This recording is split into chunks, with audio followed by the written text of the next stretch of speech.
Good morning, everyone, and welcome to our industry event today, which we will be talking with Mimi Chen about your words and what you say matters. It is another form of marketing yourself.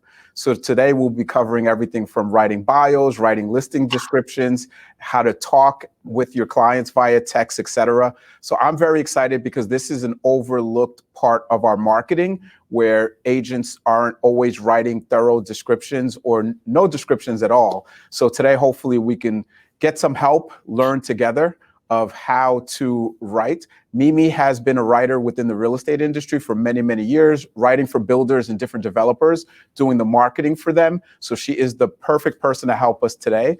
And with that, Mimi, I will turn it over to you. Wonderful. Thank you, Olivier. Good morning, everybody. Happy to see you all on here.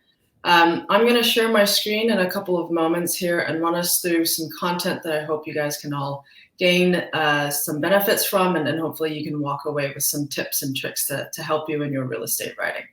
So I'll get right into it. I'll share my screen.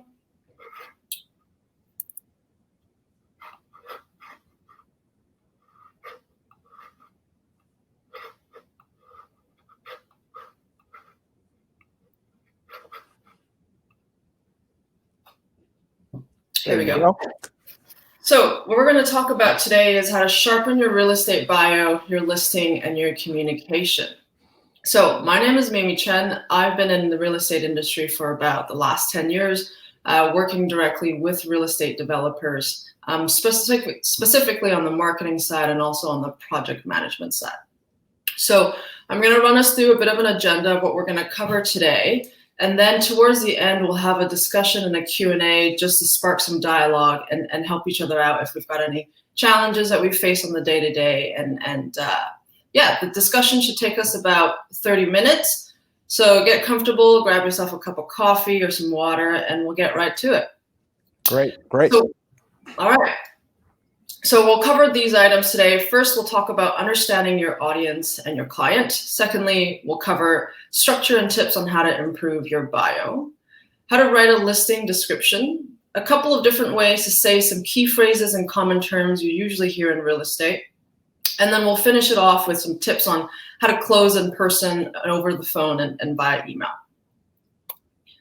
So firstly, understanding your client and your audience. Why is this so important?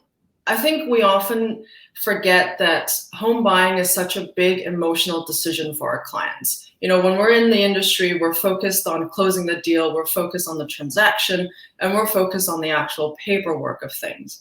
But we've got to remember that this is probably some of the biggest decisions your clients are going to make. This is probably some of the biggest dollars that they're ever going to transact. And so there's a lot of emotions behind them when they're thinking about where they're going to live, what their family situation is going to be like. So it's important to remember that because we're really in the business of building relationships. You know, once you've set a good foundation for building relationships, it adds to your reputation. You know, you're likely to get a referral, you're likely to get further business down the line from having a good reputation and from building the relationships you have from the get-go.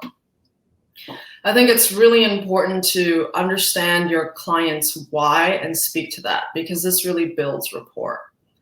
It allows them to see that you understand their challenges. It allows them to see that you really understand the troubles they're going through or the wins that they're trying to achieve. And not only that, you want to be able to build trust with your client and your audience.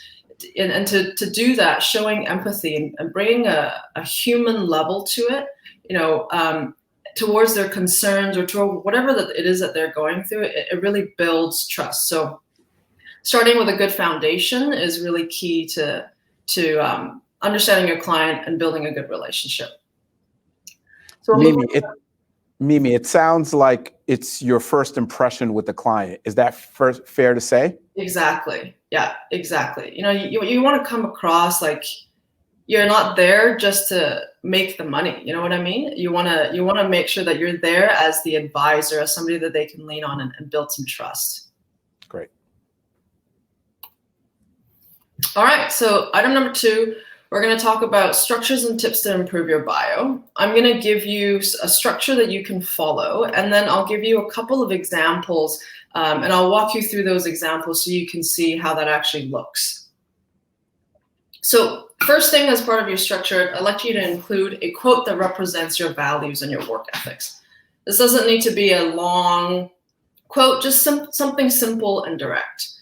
Secondly, why does real estate excite you? Why are you a realtor to begin with? Third, accomplishments within the real estate. Even just getting your real estate license is a big accomplishment. For some of you that have been in the industry for a long time, perhaps you have some other accolades you'd like to include on there. But for some of the people that haven't been in real estate that long, getting your license is a huge accomplishment already.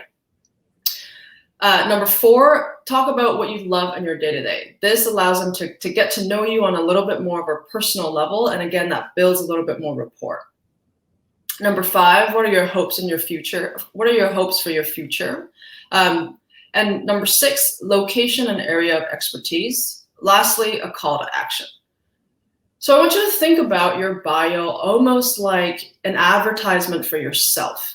Anytime you see an advertisement, whether it's, on Amazon or you're seeing it in the newspaper, whatever it might be, you always see a call to action because you want to lead them to either pick up the phone or call you or send you an email or send you a text. So remember, that's really important.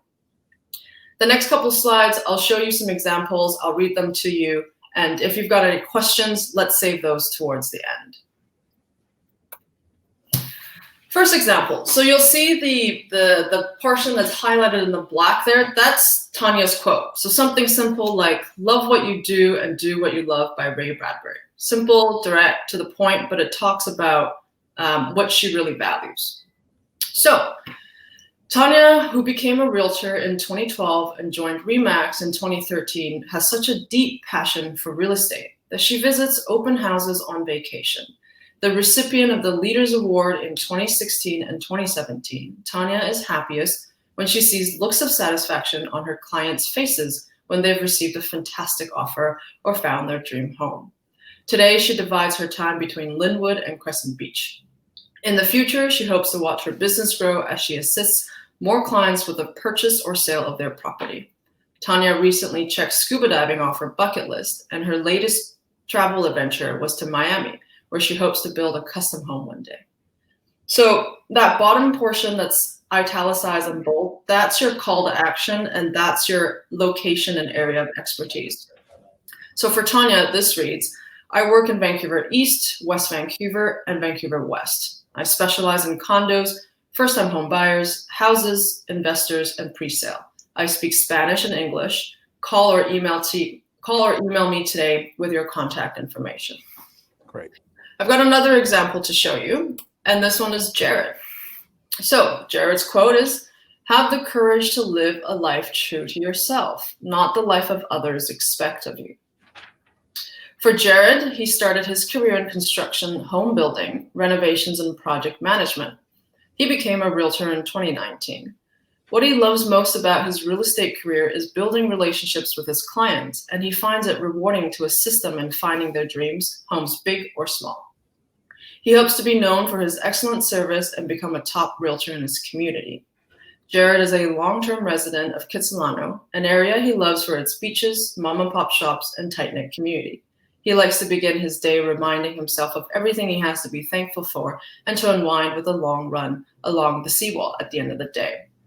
I work in Vancouver East, Vancouver West. I specialize in condos, first-time home buyers, houses, investors, real estate, investors, pre-sale, seniors, and townhomes.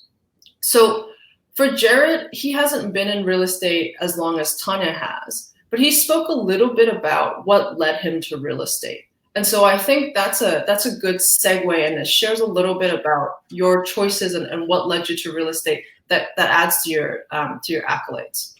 So what I find helpful is, if I go back 2 slides, is if you answer these questions one by one before you try to put it into a statement or before you try to fully write it into a bio, will probably help you structure it a little bit better. Got it. Mimi, I'm going to jump in for 1 second. Guys, make sure you're logged into YouTube and please type in questions. We will cover all your questions at the end. We don't want you to forget them. So if you log into YouTube, you can type in your questions and we'll definitely cover them at the end. And I'll make sure you guys all have a copy of this deck after so you can reference it later on. Perfect. So we'll move on to agenda item 3. How to write a listing description. Again, similar structure as the previous portion. I'll run you through the structure of it, and then I'll show you some examples of how that really works. So first up, main key facts. This is straight, simple, direct, but you'll be surprised by how often I see this missing in a lot of listing descriptions. Address, number of bedrooms, number of bathrooms, and the square footage.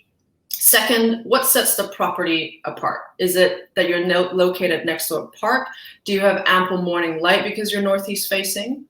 Third, design features worth mentioning. Do you have, for example, a master bedroom with vaulted ceilings and a private balcony? Now, to differentiate item number 2 and item number 3, item number 2 is specific to the location, the actual setting of the property. Versus item number 3 is about the actual home. So think about it from going macro to micro when you're differentiating the difference between item number 2 and item number 3. Number 4, your listing details and your stats should always be in a bullet point or in a grid format. You think about the clients that are looking at multiple homes and they're going back to look at listing descriptions. You want to make it as easy as possible it is for them to reference these key things. It also makes it a lot easier for you to just list them out in bullets or in a grid instead of trying to write it as full statements. Excellent photos. I can't stress this enough. You're selling 6-figure price tag homes. You're not selling something on Craigslist. It's so important to have professional photos. And it's key that the photos look clean. You've got good lighting. You've got some good staging. And it's tidy. It looks, like somebody would want to live there or somebody would want to go there for a viewing. Yep. 6, I think it's also really important to have a neighborhood overview, whether it's a distance to the city center, to the airport, number of schools in the district, and a little bit about the market is key. This is going to set you apart to come across as somebody that really knows what's happening in real estate. After all, you are an advisor, so you want to make sure that you're understanding what's happening in your market, whether that's the average list price and size of the neighborhood, how many homes are for sale in the neighborhood, and the home types. And lastly, your contact info and your headshot. So the next couple of slides, I'm going to run you through what that looks like in an actual listing. Great. Here's an example. Simple, direct, right at the top. You've got your address. You know where it is. You've got your MLS numbers, the number of bedrooms, numbers of bedrooms, bathrooms, and the size. I'll read you this description because I think it's pretty concise and it does a good job. Showcasing 3 bedrooms and 3 bathrooms, this bright and spacious townhome at Grandview's elite Highland Park provides an effortless lifestyle. Seamlessly laid out over 1,800 square feet, the chef's kitchen and open concept entertaining area creates the perfect setting for hosting friends and family. Upstairs boasts 2 bedrooms with ample space for king-size beds, as well as a generous master bedroom featuring an expansive walk-in closet and spa-like ensuite. With a private 2-car garage and secluded backyard, this townhome offers all the externalities of a detached house. Open house Saturday, Sunday, July 9th and 10th. So as I'm reading out this listing description to you, you can almost imagine yourself walking through the home, right? You understand where the location is. You understand that it's near a park. You get the idea of how big it is. It talks about the kitchen. It kind of walks you through upstairs, and you know that you've got a 2-car garage. So make sure you sort of flow your sentence structures, that you're not starting talking about the kitchen and then you're jumping into a nearby park and then you're talking about a private garage. The way I like to think about it again is go from macro to micro. And when you're talking about the portion that's inside the home, sort of go from the most important places of the home to the least important. I think kitchen is always at the heart of the home. And so make sure that as you're writing it, you can sort of imagine yourself walking through the home. Yep, great. Good example of a way to list the key specs or the key details. You can also reference this as some of the main buckets or categories to include in your listing detail. And some good photos. You've got good lighting, the homes are staged well, it's clean, simple. Great. And this neighborhood overview. So it talks about how close you are to the airport. It talks about how many schools. I'll just read you the portion about the market, because this will give you an example of what's a good summary of what's happening in the market. There are currently 141 homes for sale in Grandview, Surrey, made out of condos, townhomes, and houses with an average list price of $1.5 million. An average townhome in Grandview, Surrey has 4 bedrooms, is 1,900 square feet, and lists for $826,000. Townhome prices range from $619,000 to $1.089. So it's really important because not only are you advising, but you're sharing some knowledge to your clients. And so they're going to refer back to you for further knowledge. And this, again, goes back to what we talked about in the beginning of building rapport and building trust. So they're starting to see you as somebody that's knowledgeable. They're starting to see you as somebody that's got experience and that's got the expert in real estate. Got it. Beautiful. Okay, so we'll talk about the next portion, some different ways to say some key phrases and some common terms. So I'm going to start off with a tip and then a few examples of what to avoid. So avoid keyword stuffing or using way too many fluffy words to create a run-on sentence. Always use a list or bullet points where possible. So here's an example of what to avoid. This large, spacious home not only features but boasts 12-foot ceilings, while the kitchen is highlighted by its stunning and decorative Carrara marble backsplash made in the rural countryside of Italy. A better way to say that is, this spacious home features 12-foot ceilings throughout with a stunning kitchen highlighted by its Italian Carrara marble backsplash. Nice. You see that there's a lot of repetitive words in the option to avoid. You know, things like spacious and large arguably means the same thing. Yeah. Features and boast arguably means the same thing. So make it just as concise and to the point as possible, I think will be the most effective. I gotta chime in. I completely agree. I think less is more, and consumers don't want to read an essay. They just want, to the point description of the house. Mm-hmm. And I think when you add too many fluffy words, you're almost overselling. Like people go, what are they trying to prove? Like what might be the problem, or what's wrong with the house? Like why are they advertising that it's beautiful and fluffy and stunning and decorative and this and that? Like it could come across just too much. Got it. So here's some words. Here's some different ways to say some key phrases as it relates to space design. I've bucketed them in categories: large, small, design-related words, and old. I think old is probably the most challenging because you don't want to come across as something that people don't want. So some other ways to say that might be quaint, well-loved. I think mature is a good option. I would caution using the word heritage only where it actually is applicable, because heritage means that it would have to be designed in a certain era, pays homage to a certain design aesthetic. So just caution on that word, but I think some of the other ones are really good options for you. Great. Again, we'll make sure you guys have this slide so you can reference later on. Here are some different ways to say phrases regarding to location and community.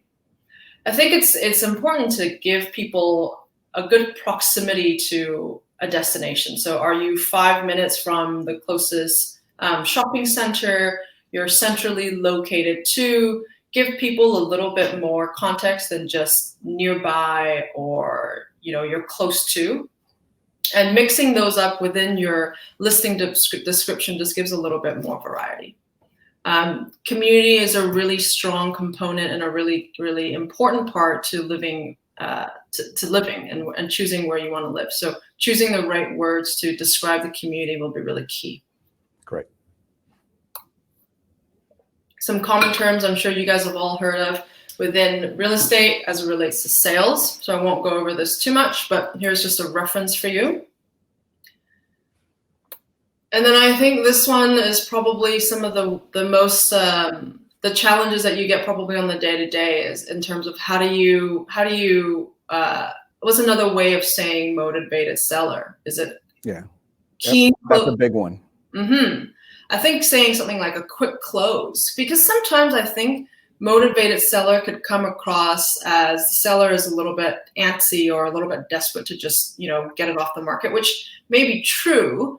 But when you're selling to your client, you don't want to rush them, right? This is an emotional decision. You don't want to push them towards a decision that they might not be ready for. But when you say something like quick close, that to me sounds like you've got an opportunity. You've got an opportunity that is going to pass by you if you don't act quick, if you don't act fast. Bring all offers, again, could sometimes come across sounding a little bit desperate, but I think open to offers just lets you know that you're still vetting them. It's not, I'll take any offer, and so it kind of feels some of the lesser below asking offers that you might receive.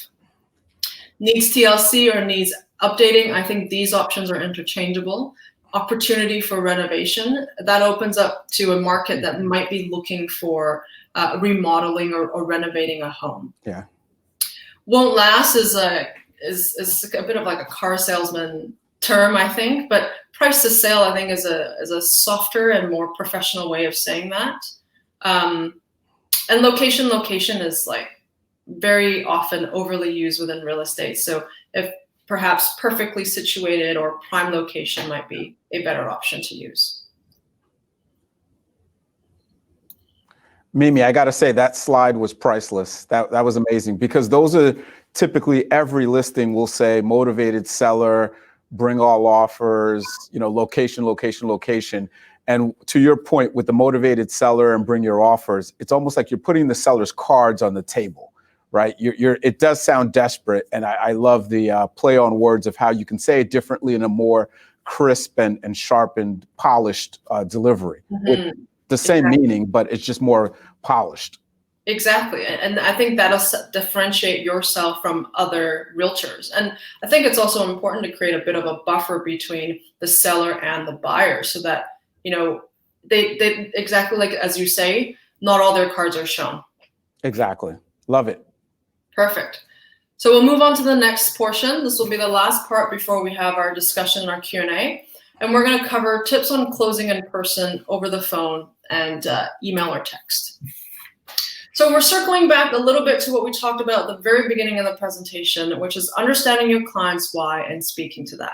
Again, this is such an emotional decision for people that if you dissolve the worries that they have regarding real estate, you're really building that relationship, and you're building that from the get-go. And that in turn is going to help you lead to further referrals or further clients. And it's just the best way to be, I think, managing your relationships with your clients.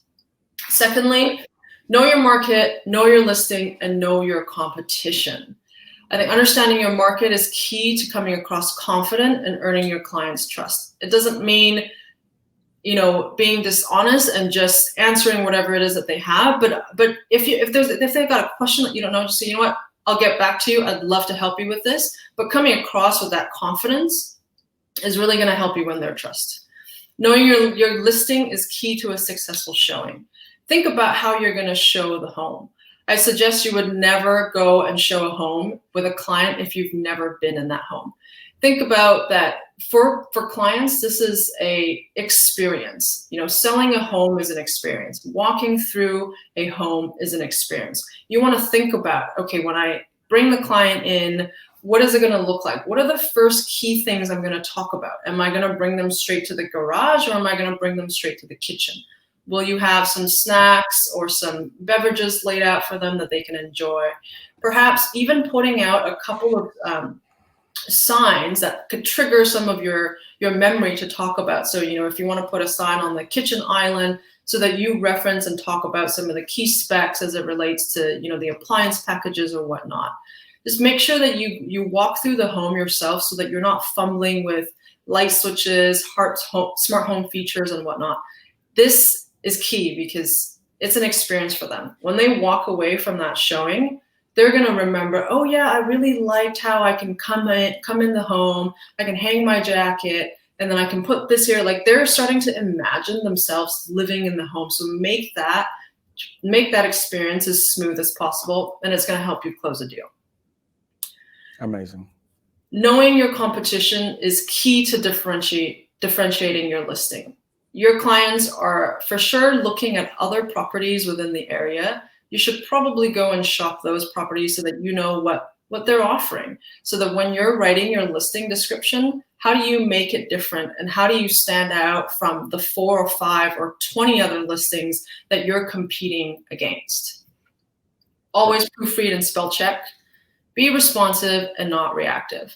So we know that clients can be emotional. We know even investors can be somewhat emotional, although they have different sets of needs. Is when you're dealing with them, is take a minute. You're not at the whim of people of having to respond. Within a minute of getting a message or an email. Is just take a minute, digest, think about it, strategize your next step and the step after that before you respond, so that you're always on your front foot. And lastly, be authentic, kind, and patient. There's nothing that comes across worse than just being not yourself. Understanding that these clients are going through a big decision in their life, being kind and patient is really going to help you grow your business and build relationships and build a client base. So I think that wraps up what I have to talk about today. I'm going to open it up to a discussion and a Q&A if any of you guys have anything to share, some of the challenges that you face on the day-to-day, anything that you can make adjustments with what I've shown you today. Hopefully there are some key takeaways and some things that will help improve your real estate writing. Thank you so much. That was great. Guys, please type in any questions. We'd love to answer. We'd love some feedback. And Mimi, I want to make a comment that when you talked about the customer experience, you are spot on. We have a saying that it's not so much customer service, it's more customer experience, because that's what they remember. And we all strive to provide great customer service, but what translates to the buyer is the customer experience or the seller. So it is, guys, about the customer experience, because that's what they remember. That's what's going to make you get referrals or not, and going to make them feel like they're going to write a great review for you or not. So it's all about the customer experience. I completely agree. That was spot on. I think a good way to kind of differentiate that is think about when you walk into a Four Seasons or a Fairmont versus when you walk into like a Holiday Inn. You get customer service at Holiday Inn, arguably. You go in, you check in, you get your keys, and you want, order some room service. It'll show up at your door. But you walk into the Four Seasons and you walk into the Fairmont, they greet you by your name. They know they look at you in the eye. They get you what you need even before you ask for it. And that's the kind of experience that we should be equating or referencing when we're working with clients and we're advising them and guiding through in their home purchase journey. Great. So I have a question. I see this often, and I see it on consumer-facing portions of our business, meaning I see it on the listings that are publicly facing consumers. What are your thoughts on abbreviations, meaning 3-bedroom and the agents are writing BR, 3-bath and they're writing BA? What are your thoughts on that? I think first is be consistent. If you're going to do it one place, make sure you do it everywhere so you're not confusing your consumer. And secondly, make sure that the abbreviation is something that consumers would actually understand. So here's an example. So in the listing description that I showed you at the very top, that was an abbreviation, right? It showed you the number of bedrooms and it was abbreviated, and the number of bathrooms and that was abbreviated. But in the actual description where there were sentence statements and sentence structures, those were not abbreviated. Those were fully written out. So choose where you're going to do it and make sure that it's consistent across the board. I think when you're using a title, fair enough to abbreviate, because sometimes you have text limits, and if you're just using, say, a headline, or you're writing an ad or something and you have text limits, abbreviate, but make sure it's something that people understand, and make sure it's consistent. Got it. We have a question that says, if I specialize, if I cover all aspects of real estate in my bio, is it fair to say that I specialize in 6 or 7 different areas? meaning short sales, foreclosures, luxury homes, first-time buyers, et cetera?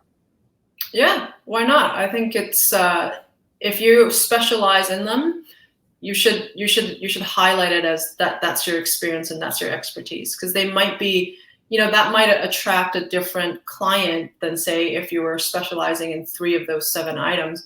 That person might go, you know what, I'm also a commercial investor or looking to buy a commercial space, but I'm also looking for a home for my family. You're going to open yourself up to a different market, because that might differentiate you from some of the other agents.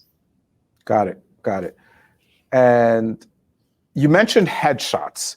Mm-hmm. So there's a lot of agents that have headshots on business cards, have headshots on signage that's in front of the home. Do you think that there's a benefit to having the headshot? I think so. Yeah, you want to be recognizable. When somebody sees your face on a business card, say I'm a buyer and I'm shopping around looking for the right home, and I haven't gotten a realtor yet, and I'm going from open house to open house, and I'm collecting business cards from the 5 to 10 open houses I'm going to that weekend. And I get home, I'm like, I don't remember who Bill is. I don't remember who Samantha is. I don't remember who so-and-so is. But then I see Olivier's face on a business card. I'm like, oh, I remember this guy. Yeah. I'll give him a call. You start to trace back to the conversation that you had. Yeah, I guess it's much easier to remember a face. You'll recognize a face versus just a name. There's Exactly. millions of bills, and it all kind of blurs together if you meet a lot of agents. Now, make sure your photo actually is current, and make sure your photo looks like yourself. You nailed the common realtor trick, right? Which is a photo from 10 to 20 years ago. Yeah, I've seen those with like 90s hairdo, and it's very, very common.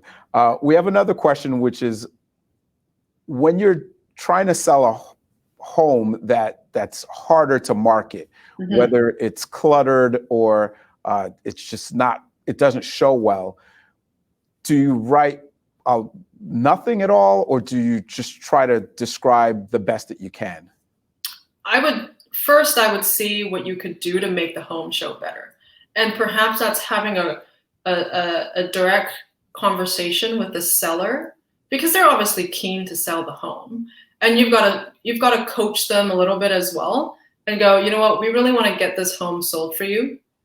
But in order to do that, we need to do X, Y, Z. We need to declutter. We need to put some things in storage. We need to take some better photos. And then at least then you can help them see why. And maybe you even show them some of the other listings and go, here's an example of a great listing and why it's sold. And here's what your listing would look like. And do you want it on the market for, 180 days? Have them make that decision for you. If that doesn't work, do your best to describe it honestly, but also what its best potential could be. Got it. So I don't see any questions, guys. If you have anything, please type it in. But Mimi, what would be 3 takeaways that you think, if you take nothing from this, these are the 3 to really implement in your business? Mm-hmm. I think 1 is remembering that you're in the business of building relationships, and you're about providing an experience, not just a service. That's takeaway number 1. Number 2, I think creating a consistent structure when it comes to writing will help you later. Will help you over time, because you're not having to recreate anything. And as you get more listings, as you get busier, you already know. You've trained your brain to understand, okay, this is the first thing I need, this is the second thing I need, and you're almost creating a checklist for yourself, so that you can then focus on building the relationships, and you can then focus on creating experiences. Great. Third is I think when it comes to showing a home, you got to make sure that you've walked through the home. You've got to make sure that you've practiced what that tour is going to look and feel like, so that experience is something that they take away from that experience, is going to influence them wanting to buy the home or not, which in turn is gonna end in likely a sale and some referrals later on. Awesome. Awesome. Great. Mimi, this was amazing. A lot more than the 3 takeaways. I love the slides on the different ways to say the common things that every listing that we typically look at. We're all using the same jargon and terms. So that really, really helps in just giving us some direction of, the customer experience, as well as being consistent in your writing and tying it all together. This was really, really good. I do have a question that just popped up. My bio is long. Is that a problem? It's about 4 paragraphs. I would say that's a little too long. See if you can pull out some of the main points. First try to answer the questions that I've given you. And if those equate to the four paragraphs that you have, pare it down. Choose maybe 1 or 2 sentences from each of the 4 and pare it down to one paragraph.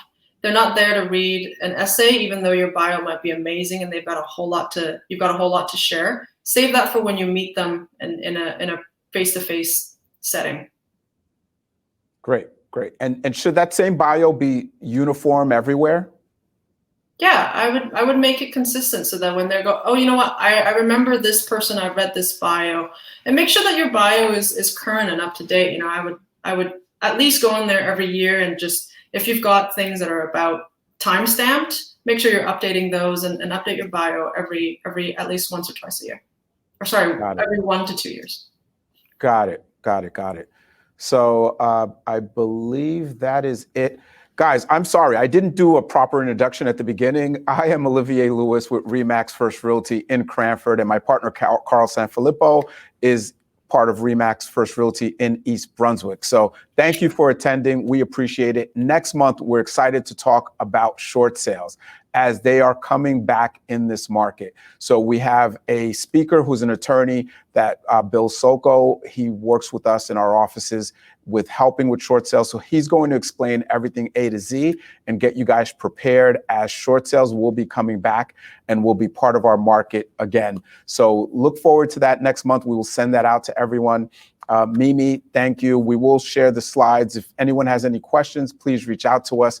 We appreciate everyone's time. Mimi, we appreciate your insight on how to write, how to sell with our marketing, what we say counts. And this has been great. Thank you. Thank you so much. I really appreciate the opportunity, and thank you all for joining me this morning. I hope you've had some key takeaways. Absolutely, we did. Thanks, everyone. Have a great day. Take care.